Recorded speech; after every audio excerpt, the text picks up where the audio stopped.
Patututukan ng Senate Finance Committee ang education budget sa napipintong deliberasyon para sa 2026 national budget. Para sa update, magbabalita live mula sa Senado, si Mobile Journal, Merimon Reyes. Merimon, may target daw ba sila? Cheryl, pipilitin daw ng Senado na lumagpas ng 4% ng GDP ng bansa ang magiging budget para sa edukasyon na ngayon ay nasa 3 bilyong piso. Ayon kay Senate Committee on Finance Chairman Sherwin Gatchalian, target nila na matawag na education budget ang 2026 budget. Alinsunod ito sa sinabi rin ni Pangulong Ferdinand Marcos Jr. sa kanyang SONA na kailangan tugunan ang mga pangangailangan ng education sector. At dahil malaki rin ang panawagan ngayon ng publiko para sa transparency, gagawin ding requirement sa Department of Budget and Management ang pag-upload online sa website nito ng kopya ng mga budget preparation form ng mga ahensya. Ito ay para raw makita kahit pa ng publiko kung mayroon pang budget requests ang mga ito sa kani-kanilang proyekto. Kailangan din daw itong gawin sa aaprubahan ng Kamara na General Appropriations Bill. Ito ang i-upload sa kanilang website at magpadala sa Senado ng digital copy kasama ng nakasanayang physical printed copies ng GAB. Asahan din daw na makikita sa Senate website ang Senate Committee Report patungkol sa budget, pati ang pinagsamang bersyon ng budget ng Kamara at Senado bago ipadala sa ehekutibo.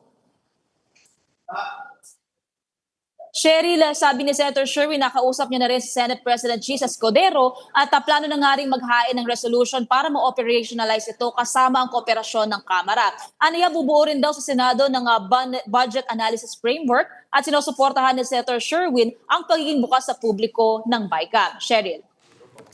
Merimon, may update ka na ba kung kailan eksakto tatalakayin din ang impeachment nga?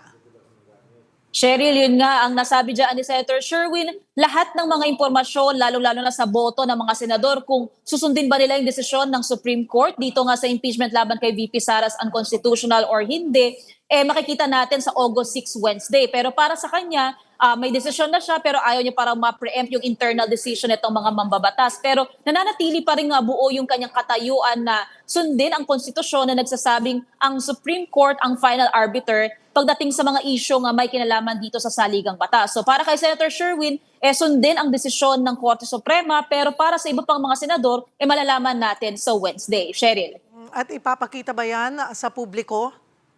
Oo, Cheryl, asahan natin yan dahil isasagawa nila ito sa plenary session itong mga mambabatas. So dito natin makikita yung magiging boto kung mayroon man o kung magkakaroon pa ng konsiderasyon itong mga senador doon sa sinasabi ng ifa-file ng Kamara na motion for reconsideration. Cheryl. Maraming salamat, Mobile Journal, Merimon Reyes.